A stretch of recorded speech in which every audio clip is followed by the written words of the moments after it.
Hey y'all, so this is my fermentation project, and so we got 4 questions we got to answer today with these 3 jars. What did I ferment? I should probably look at the camera. What did I ferment? Why did I select those foods? How did my ferments turn out? And how is fermentation related to food justice? So for the first question, what did I ferment?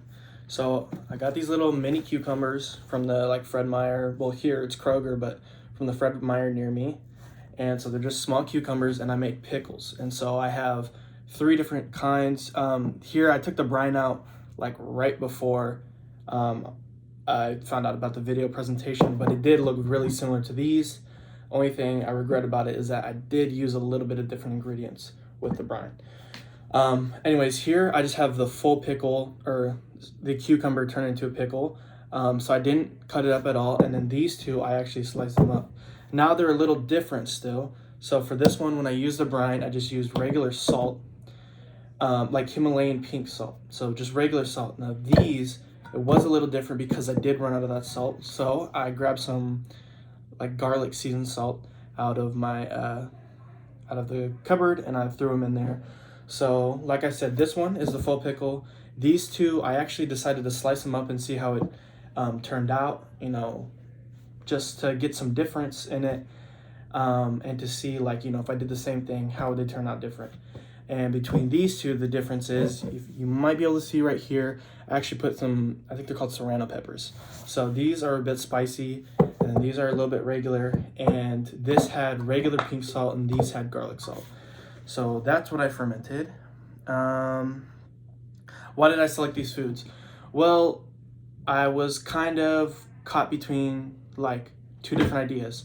Either try something that's a little bit unique and different that I don't normally know, or, which is what I did here, try something that I know very well, I've had my entire life, and see how I can make something that's maybe comparable to something I've already tried. Everybody's tried pickles, everybody's had pickles. I've had whole pickles, I've had sliced pickles, dill pickles, spicy dill pickles. I've had every pickle in the sun, fermented pickles, you name it, homemade from a different, from big, large companies. So that's why I decided to do pickles. And then, so I wanted to see how I can, make pickles compared to the many different types of pickles that I know and love. Let's see. And also for this one, I just wanted to see, what would the difference be if I tried throwing some spicy in there. And then also I did like the difference between the regular salt and the garlic salt. So that's kind of why I did that, instead of just waiting and going to the store and getting more salt. Because I wanted to see, what would the difference be if I tried a different type of salt. How did they turn out? So in terms of fermentation, it wasn't bad. I do feel like there's a couple things I can do better. Honestly, with all of these, I would want to, I think the number one thing I did was just amounts. That's the one thing that I really just didn't do right. I don't know if I messed up with measurements or what I did wrong, but these are the saltiest pickles on the planet Earth. This one is horrible. It's not even edible because of how salty it is. Now the fermentation worked out just fine, and even there's kind of a crunch that I'm not going to eat it on camera, but there's actually kind of a crunch to it now that they've fermented and got through it just like a regular pickle would. And it's not completely soggy. So it actually turned out really well, but the amount of salt I put is just insane and makes it inedible.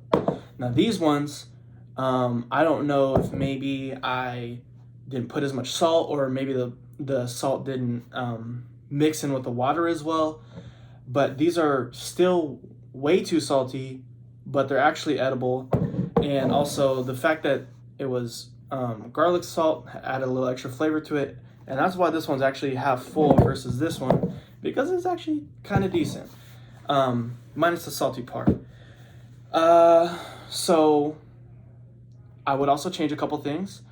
Like I said, I would change the amount of salt I put in, but also, and you can kind of see it at the bottom here, the salt and the seasons didn't incorporate to the water very well. So what I would like to do next time is boil the water and then put the salt in it, like straight into the pot, stir it around, make sure that really gets incorporated, and then I would let it cool down, because I don't want to put I don't want to put it in the cucumbers like while the water's still hot. So then I'd let it cool down, and then I'd put it in, and then I put like the weights or whatever I need to at the top, so that way that the salt is actually like incorporated within the water and not like always separating.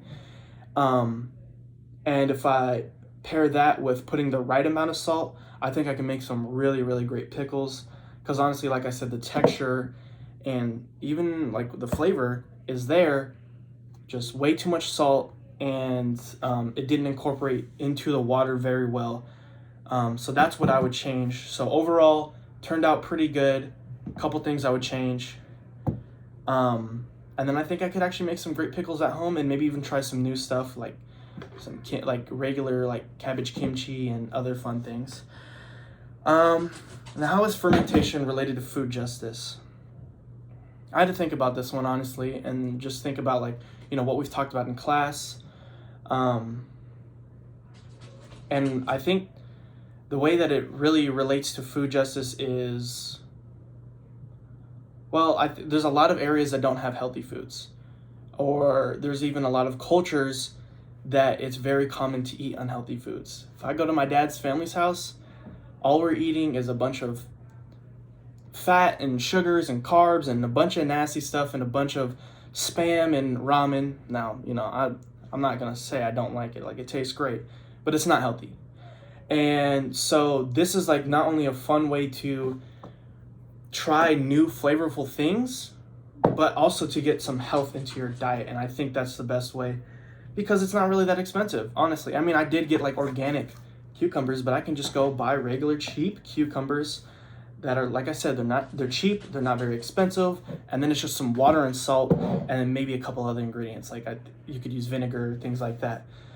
So I really think that's the number one way that it stood out to me, was that you have a way to get some cheap, healthy, tasty food at home.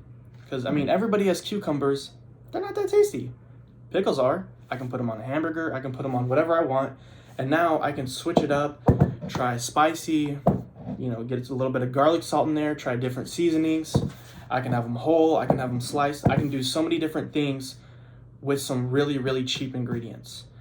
And I think that's the number one way, is because often the cheap food is either the nasty, like unhealthy stuff, or it's just cheap, not good vegetables. And also, who likes vegetables?